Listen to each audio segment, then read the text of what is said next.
help shape not just our state, but the nation through conversation that brings together deep historical knowledge and a healthy dose of curiosity. So whether you consider yourself a history buff or just someone who's wondering what this whole 250 thing is about, welcome. Today we're starting at the beginning with a big question. What is America 250 and why are we commemorating it in North Carolina? And to help us answer that, we're thrilled to welcome our very first guest, former state archivist, retired state archivist, Sarah Coutts, and the inaugural director of America 250 NC. Welcome. Thank you for being on the show today. You're very welcome. So, Sarah, before we dive into the commemoration and what this thing is all about, can you share a little bit about what your role was as state archivist and what the Archives does for North Carolina? Absolutely. So our official title is the Division of Archives and Records, and that is part of the Department of Natural and Cultural Resources, and its name kind of reflects what the Archives does. So on the archive side, we're working to collect, preserve, and make accessible the records that protect your rights, document our history, document government, and really celebrate the culture of North Carolina. And then on the record side, the staff works with all levels of government, from state and local to universities, community colleges, think any level of government, talking with them about the records they're keeping now in the modern times, how long they should keep them, and working with them about what needs to be saved to document our history in the future. One of the things that I was really excited for you to come on the show today, one, we knew we wanted to kind of do a podcast because we know North Carolina has a lot to tell. We have a lot to tell. And it's a little bit of a healthy competition with some of the other 13 colonies, cough, cough. And so we wanted to really showcase what we have. And I think starting with archives is really important because one of the things that stood out to me is we recently did a screening with Ken Burns on his new documentary, The American Revolution. And one of the things I think he mentioned was he gave a lot of shout outs to archives because he talked about how important archives were to the research for the history of American Revolution, because what we have, based on other past commemorations is a little bit more robust. And so how important primary sources, diaries, journals, newspapers were for the research he did. And so I think that to talk about America 250 and what it is, we kind of have to start with what do we know based on that? So let's start a little bit about the basics and what is America 250? What does that mean to you? So on a basic level, America 250 is an event that's going to be happening across every state, every territory on the national level to commemorate the 250th anniversary of the signing of the Declaration of Independence. So that was 1776. So in 2026, we'll celebrate that 250th year. So you've got that date, 1776, but we're trying to do much more, right, with this commemoration. So what other things are we trying to accomplish through this commemoration other than just marking that particular date? Absolutely. Well, as Katie said, we have a very rich history in North Carolina. And while that's one date on the Revolutionary War timeline, North Carolina really has history that goes from the start of the war to the very end of that war timeline. So there's certainly a lot of 250th anniversaries that will be coming up that we can commemorate. And in addition to that, we're also trying to reach in and reflect and think about the founding ideals of our country and what those mean to us today, as well as over the years across our entire 250 years of our state. And I know you've been through a myriad of commemorations in your former position. And so one of the things that I think folks don't always realize, and I know I've learned this and so for those listening, I am a non-historian, I'm in marketing communications, but one of the things I've learned working on these commemorations is you don't start at the date. You start way ahead of that date. And so we've actually been talking and planning this for several years leading up to. And so when everyone came together, kind of what was the first vision for how North Carolina was going to commemorate the 250th anniversary? Well, I think we saw it as a great opportunity, or I should say we see it as a great opportunity to make this a multi-year commemoration. There might be one 250th anniversary, say, of the Halifax Resolves in April of 2026. Governance and democracy was declared, a vision that has helped shape the United States of America ever since. And it's why we come together each year on this day to celebrate. Today is a chance for us to pause, to reflect, and remember what binds us together as North Carolinians. And now I'd like for you to stand as you are able for the posting of the colors provided by the North Carolina Society of the Sons of the American Revolution.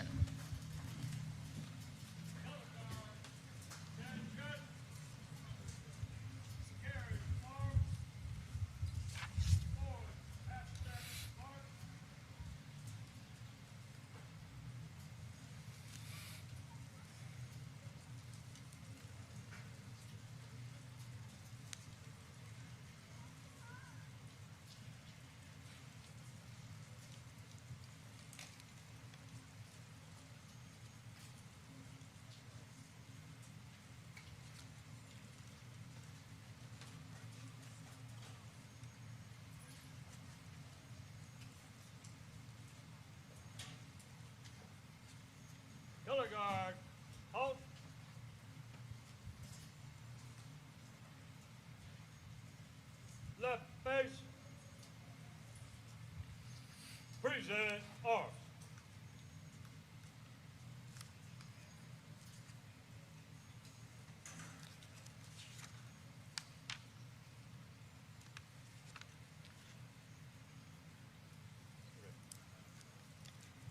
And now I'm pleased to introduce Robert Carter, Chaplain for the Veterans of Foreign Wars, District 7, for an invocation.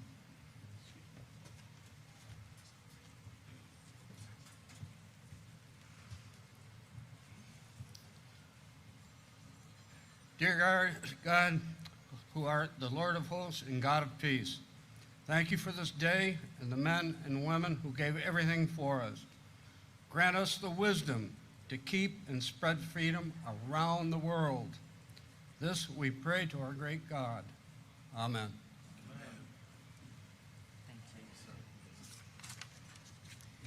And now I'd like to invite up Ray Norman, a rising fifth grader at A.B. Combs Magna Elementary School here in Raleigh, who will lead us in the Pledge of Allegiance.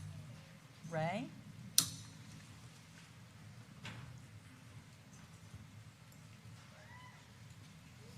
Thank you for having me.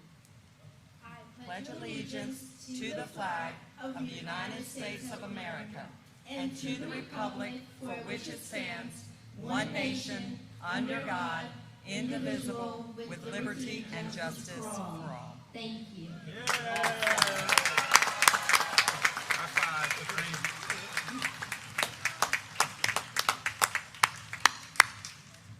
Thank you, Ray. We are also honored to have Staff Sergeant Kiari Moon from the 82nd Airborne Chorus to perform our national anthem.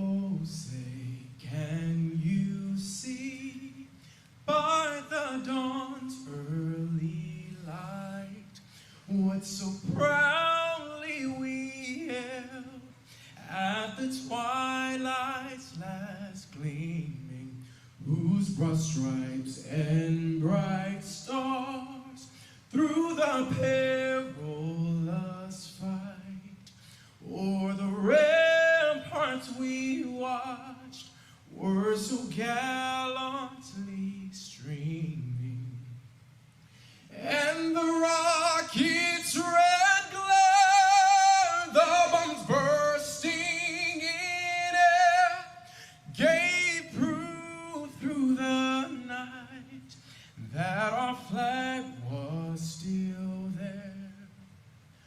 Oh, say does that star-spangled banner yet wave o'er the land of the free and the home of the brave?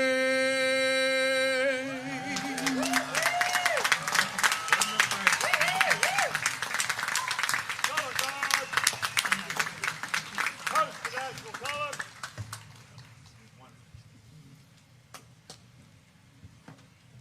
Post the remaining colors.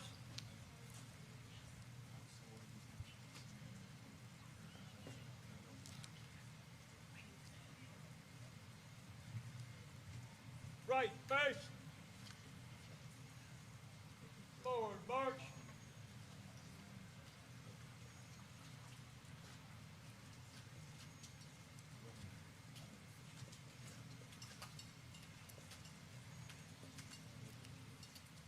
Let's give our color guard a hand.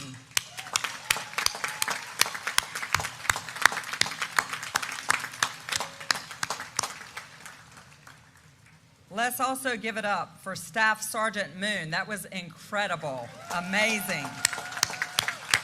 Thank you. I'm also thrilled right now to recognize Major James Capers Jr., who was recently awarded the Medal of Honor by the President of the United States for his heroism in Vietnam. Thank you so much, Major Capers, for your service to our nation.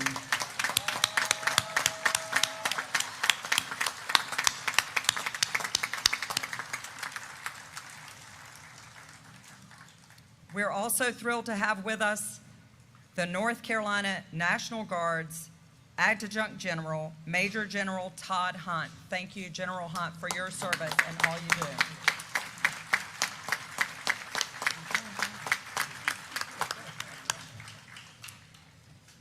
So before we continue, I just want to thank all of you for being here with us today. This is an incredible, incredible crowd, and I hear what I've been waiting for. Take a look in the sky. It's coming.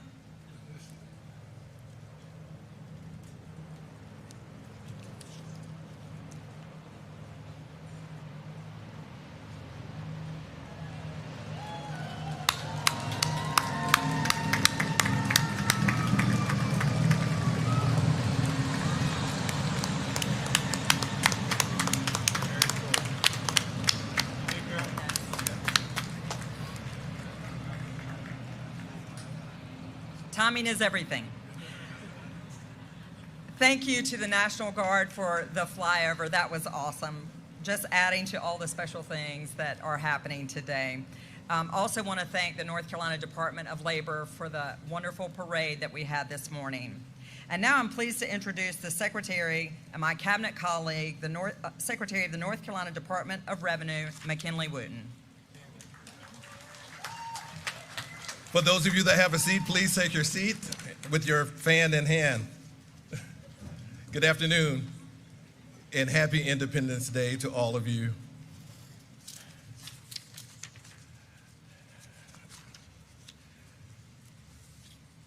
I'm delighted to be here and to introduce our 76th governor of the state of North Carolina. I have had the honor of working alongside Governor Stein for the last year and a half. And I can tell you that I have witnessed firsthand his passion and his dedication to all North Carolinians.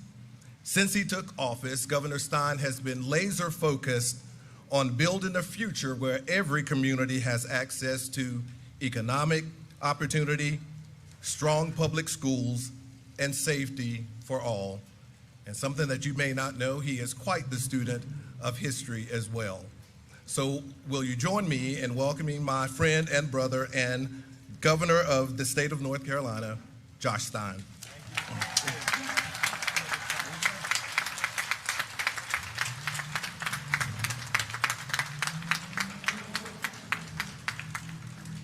Good afternoon.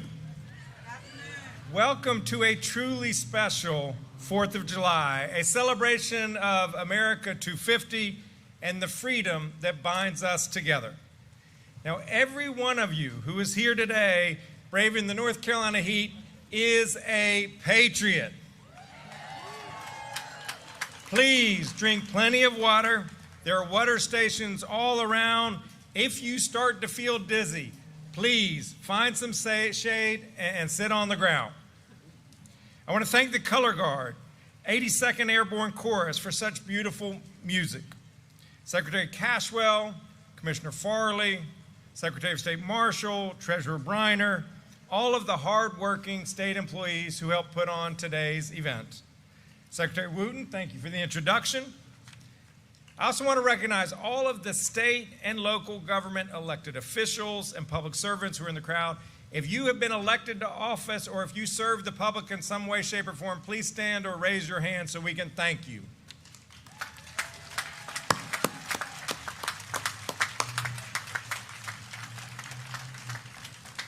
Thank you for your leadership, your willingness to do the important work that our democracy requires. And finally, could all of the veterans or active duty service members please stand or raise your hands?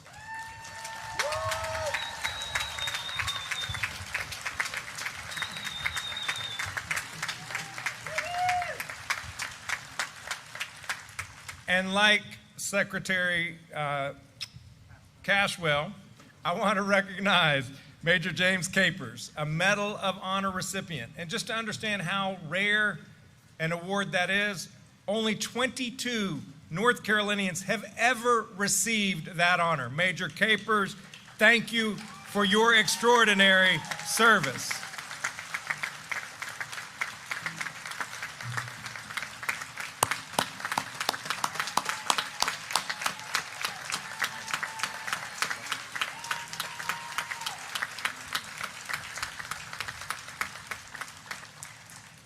I'm pleased to be joined by my wonderful wife, First Lady Anna Stein.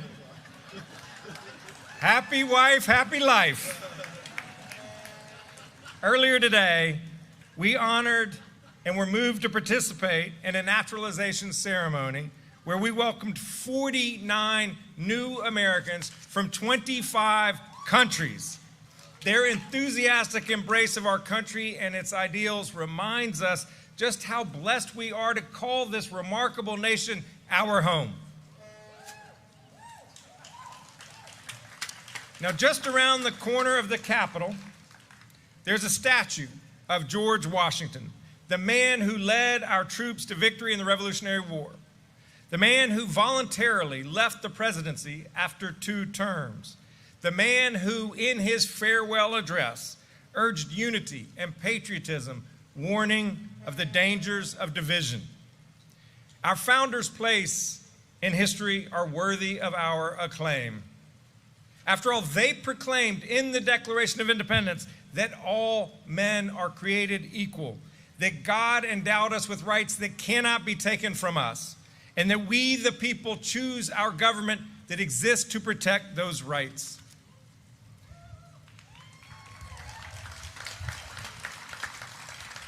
Of course, our young nation did not fully live up to those ideals. Over the past 250 years, generations of Americans have grabbed and carried forward the baton of freedom in pursuit of a more perfect union, one that fulfills our founding promises: freedom, equality, democracy. Many North Carolinians have run critical legs of that race. Months before the Declaration of Independence, a group of North Carolinians gathered in Halifax on April 12, 1776. It's right there on our state flag. Led by Cornelius Harnett of Wilmington, they had the audacity to believe that they could rule themselves and, to quote Thomas Paine, begin the world all over again. These patriots adopted the Halifax Resolves, making North Carolina the first state in the country to call for freedom from the crown, earning our proud state monitor, First in Freedom.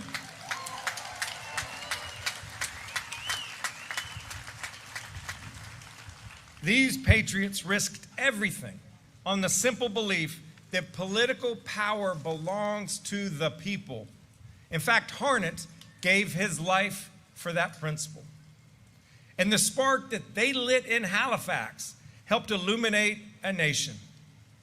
Yet the light of liberty did not extend to millions of Americans held in slavery and many others. In 1852, Frederick Douglass called out the gross injustice and cruelty of slavery, but insisted that America's salvation from its original sin could be found within the promises within the Declaration of Independence. Douglass charged us to stand by those principles, be true to them on all occasions, in all places, against all foes, and at whatever cost. Wilmington native Abraham Galloway certainly stood by those principles. Galloway was born into slavery, but escaped by hiding on a northbound ship. During the Civil War, Galloway served as a Union spy traveling throughout the Deep South before returning to North Carolina to muster 3 units for the U.S. colored troops. In 1864, he walked through the front door of the White House and urged President Lincoln to support black men's right to vote. A few years later, as one of North Carolina's first black state senators, he helped to make that demand a reality. Galloway helped to ratify the 14th and 15th Amendments, advancing equal protection and due process and voting rights for black men.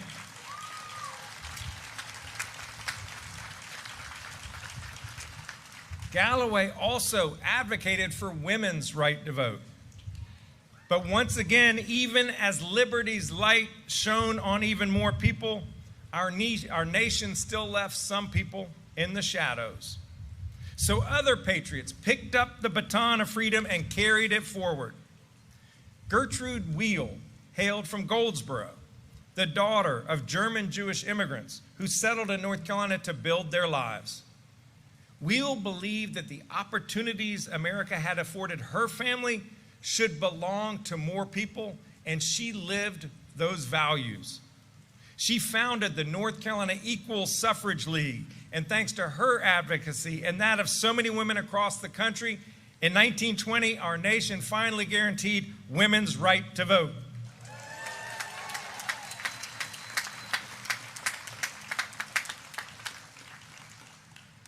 A few decades later, Henry Fry, a son of cotton and tobacco farmers, a child of Greensboro, a Korean War veteran, took up that baton of freedom. As a young man, he was turned away from the voting booth, denied the freedoms that he had fought for because of the color of his skin. Spurred by that injustice, he went to law school and became North Carolina's first elected black state representative in more than 80 years and the state's first black Chief Justice.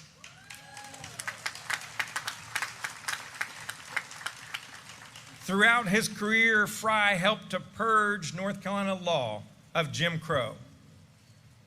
Henry Fry's story is remarkable, but it is not singular.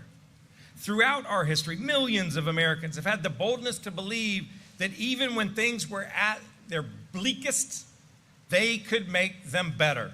They could turn the promises on paper into freedoms fulfilled.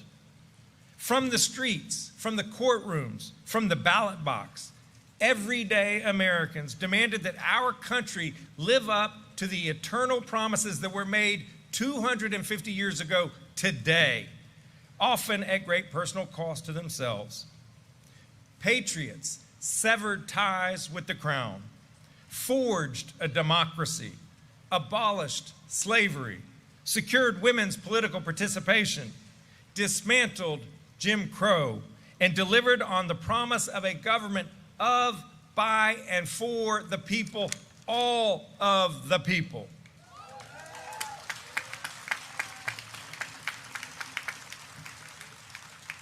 For 250 years, generations of Americans have run an historic relay race, and that includes countless Tar Heels.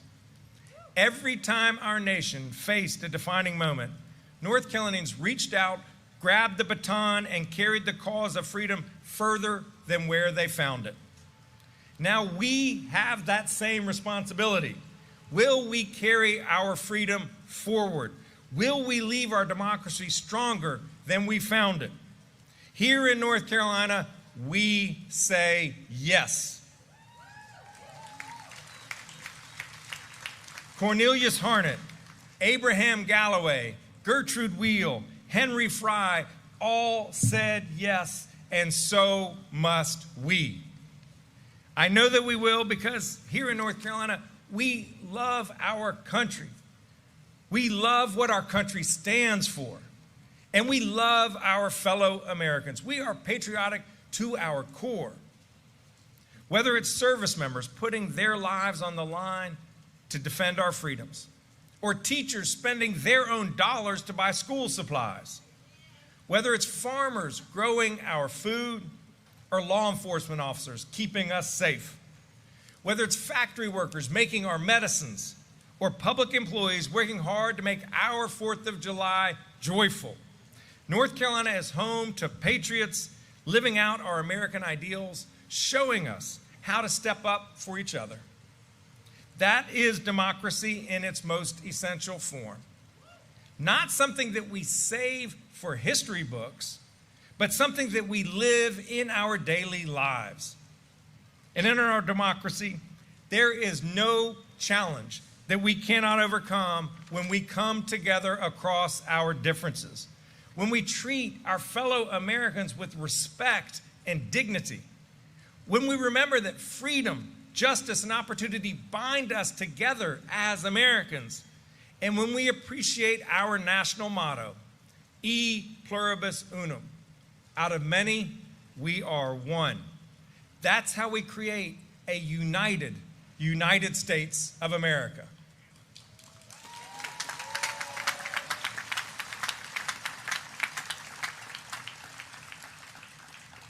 Here in North Carolina, we are first in freedom, first public university, first in flight, and thanks to the Carolina Hurricanes, first in hockey.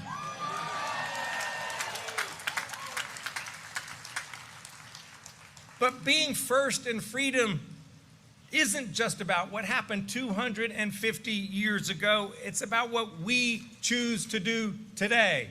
And North Carolinians, let us choose to pick up that baton of freedom and keep moving forward. God bless North Carolina, and God bless the United States of America.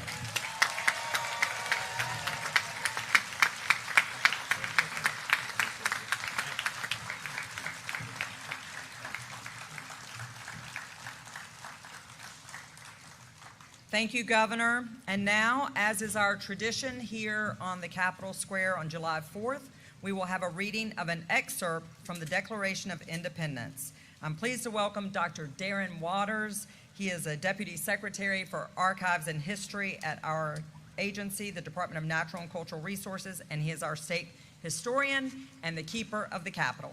Dr. Waters. Thank you, Secretary Cashwell. Good afternoon and happy Independence Day. And now excerpts from the Declaration of Independence. In Congress, July 4th, 1776, the unanimous declaration of the 13 United States of America. When in the course of human events, it becomes necessary for one people to dissolve the political bands which have connected them with another, and to assume among the powers of earth the separate and equal station to which the laws of nature and of nature's God entitle them. A decent respect to the opinions of mankind requires that they should declare the causes which impelled them to the separation. The causes were listed and the founders noted. We hold these truths to be self-evident, that all men are created equal, that they are endowed by their Creator with certain unalienable rights, that among these are life, liberty, and the pursuit of happiness. That to secure these rights, governments are instituted among men, deriving their just powers from the consent of the governed. The abuses of the king and his government were listed, followed by. We, therefore, the representatives of the United States of America in General Congress, assembled, appealing to the Supreme Judge of the world for the rectitude of our intentions, do, in the name and by the authority of the good people of these colonies, solemnly publish and declare that these united colonies are and of right ought to be free and independent states, that they are absolved from all allegiance to the British Crown, and that all political connection between them and the state of Great Britain is and ought to be totally dissolved, and that as free and independent states, they have full power to levy war, conclude peace, contract alliances, establish commerce, and to do all other acts and things which independent states may right do. And for the support of this declaration, and with a firm reliance on the protection of divine providence, we mutually pledge to each other our lives, our fortunes, and our sacred honor. North Carolina was the first state to call for independence in the Halifax Resolves. We had 3 signers of the Declaration of Independence. They were Joseph Hughes of Edenton, John Penn of Granville County, and William Hooper of Wilmington and Hillsborough. Today, we honor North Carolina's revolutionary heroes, along with the countless unnamed individuals who left their hearth and field to change the course of history. And we honor those who have fought throughout our nation's history for the freedoms we all share.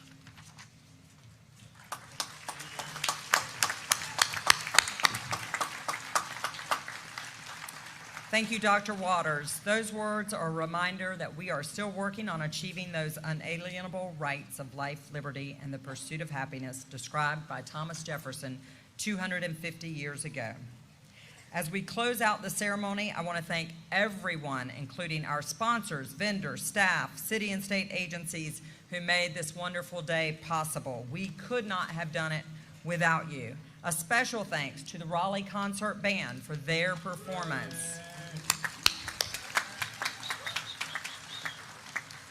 And now, if you will please stand as we retire the colors.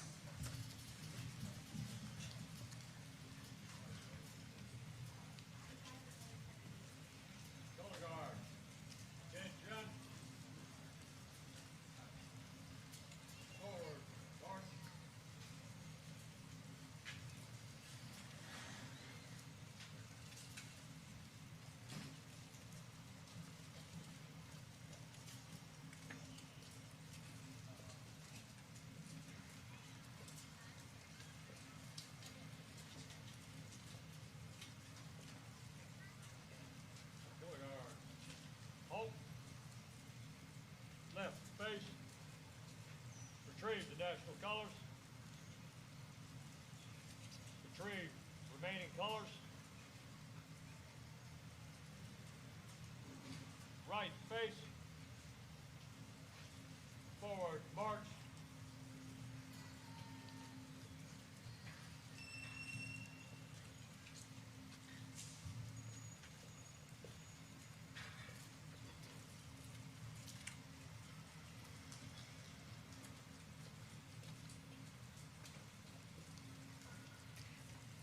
And now please remain standing as the sons and daughters of the American Revolution lay a wreath at the Washington Monument located on our South Plaza.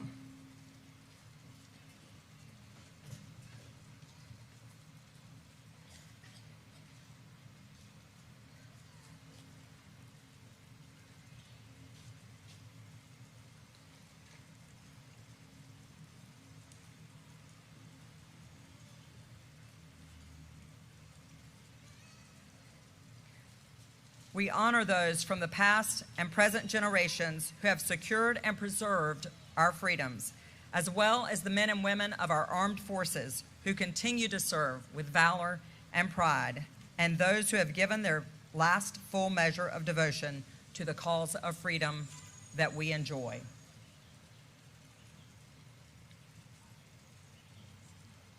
As they're making their way over, I want to thank you all again for being with us today. We invite you to enjoy the rest of the festivities. The main stage is directly to my right. There are food trucks on Edenton Street directly to the left.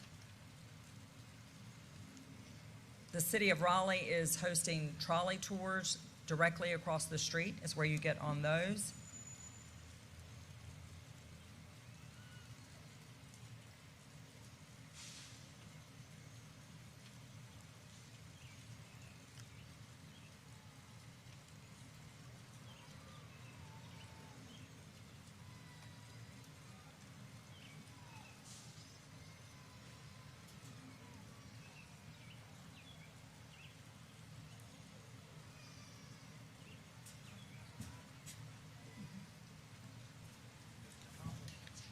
Okay, thank you all so much for being with us. Enjoy the remainder of your day.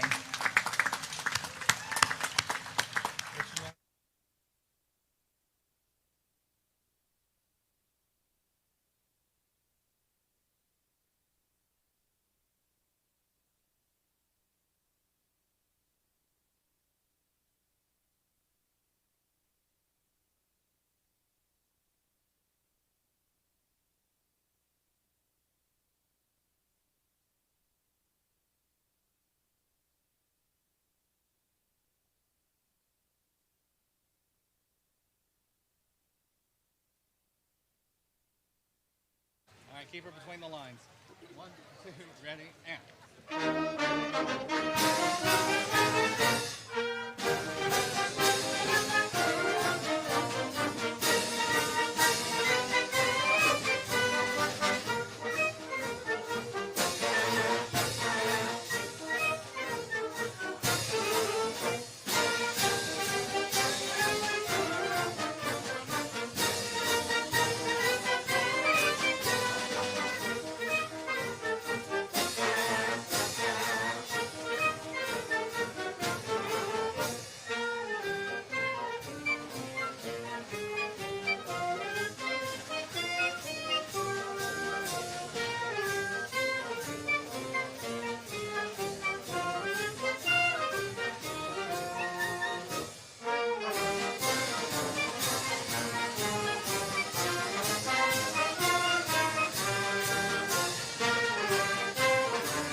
that happened.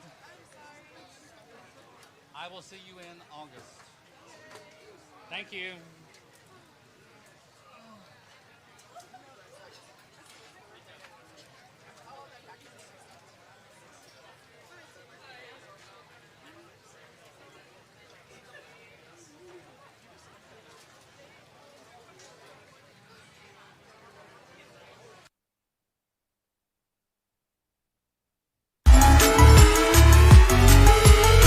Whatever getaway you are looking for, there's a Hilton for you. Book online now.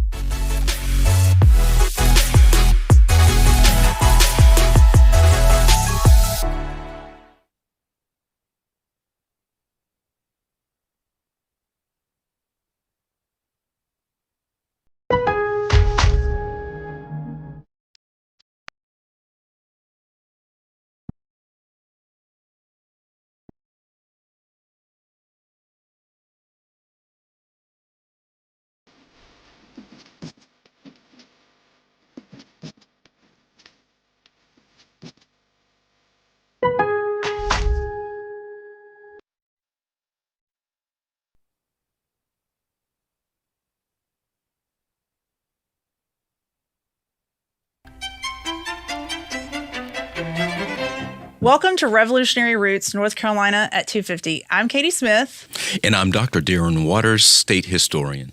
In each episode, we're looking at the people, places, and ideas that have shaped North Carolina and continue to shape who the country is today.